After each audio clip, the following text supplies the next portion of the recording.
Hello everybody, Nick with Fordzilla. Had a pretty good day today. It's sunny and beautiful out, and that means we're able to pour concrete and get back to working hard. It's also pretty awesome that my son is off school, so he was able to come work with me today. That was that's always an amazing thing. I always forget how great it makes me feel when he's working with me. So that was pretty amazing. I'm excited for tomorrow. He's going to be helping us with a couple more pours, so that's cool. Day was a great day. Really excited. On Sunday, Jim Burmeister and Jeremiah Strauss came over, and they helped me with Fordzilla here. They helped me get it timed and get it running, and we got her all tip top and ready for David Page to help us tune.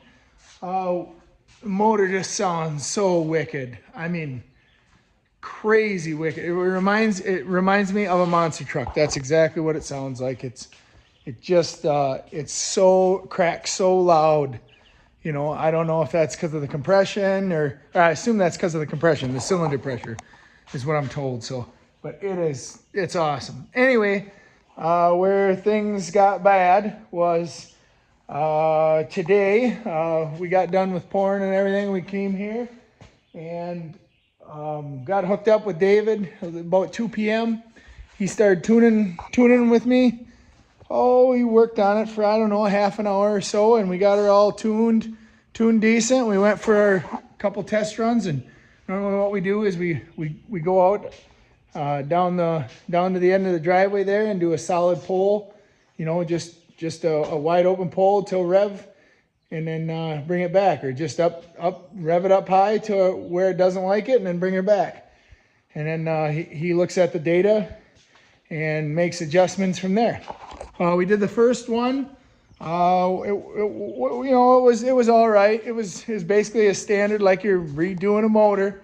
You know, it sounds like it has a lot of power, but it didn't go that great. So he made an adjustment, and when he made the adjustment, you could almost tell that it had, that it was running better. So I went back out and made a pull, and I was really impressed at how much more it come to life. And made a pull on the way down, turned around, coming back, and gave it some gas, and it was just like I hit the rev limiter early. And of course it didn't hit the rev limiter. What happened, I don't know, but I definitely lost the cylinder with that. So I got it back. As soon as I did that, I looked at my oil pressure gauge right here, and it started dropping. It was at 60 when it was cold. You know, when it warmed up, it was running around at 45. And as soon as I looked at it at the end of about halfway down the driveway, I was just under 40, and I let off right up there by that driveway and coasted into here. And by the time I coasted into here, it was just a hair under 20, and I shut it off. And it wasn't making any weird noises or clanking or anything like that. And you could still touch the throttle, and there was still there, but it was not running on all cylinders. So something that we do, or that we have on this, that makes these pretty amazing, is this is called clear view filtration. And what it is there's a glass cap, and we can see right in. There's some filters in there, and we can see right in there to see what it is. And we take this off here and hit it with air that pushes the oil through. Well, anyway, you probably can't see in there right now. Maybe you can, I don't know. But there's metal shavings in there. So unfortunately, the motor has to come out. It's not that big a deal. The motor did have to come out. We had it looked like 2 or 3 oil leaks on the pan that weren't there the last time, and so we had to pull it out anyway to repair that. But we're gonna pull it out, take it back. Andy's gonna dig into it. We're both just as upset.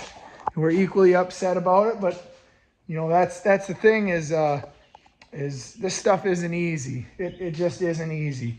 And when you got to work out these little kinks, and you got to go through this, otherwise you never really do figure it all out and figure out what works. So it's just a part of it.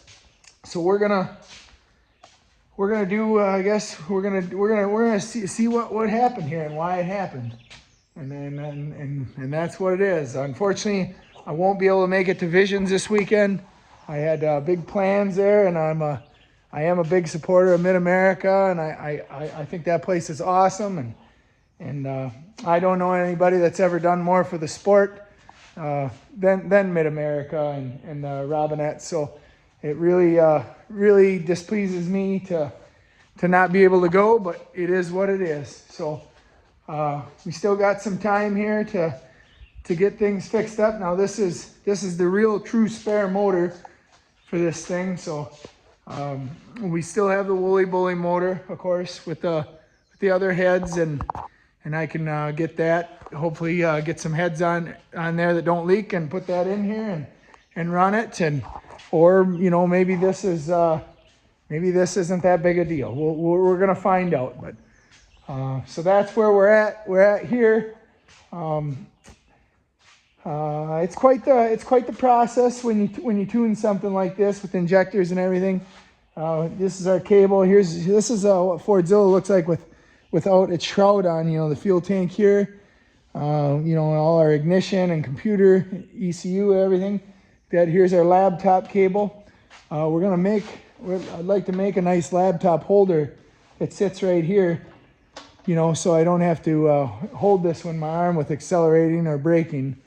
But anyway, that's how that goes. Is we hook a laptop up, and what we do is our tuner, David. He's a pretty famous guy.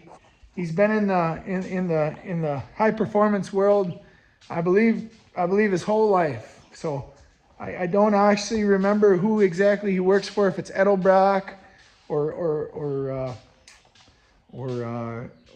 Fast or one of the big brands, but we run a Fast fuel injection on here, and he's extremely talented at tuning these things.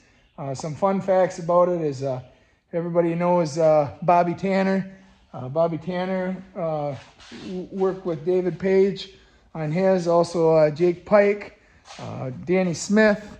So it's pretty neat to be working with a guy that comes from that. And Jake gets all the credit for introducing us and making us and getting us working together. So there's a couple other things that we do when we do this is we always try and get the motor set at 20 degrees advance. That's where we get it set.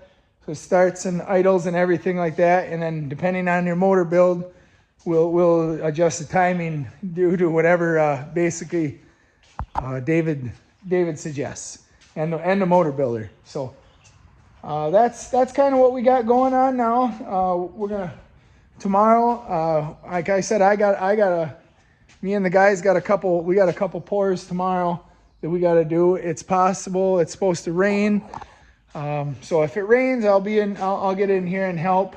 I do have to meet a couple customers for some quotes, but maybe after all that. But anyway, but Dennis, luckily I got him, and we don't have a lot going on as far as breakdowns and stuff like that with work stuff. So Dennis is going to tear into that and get that motor out.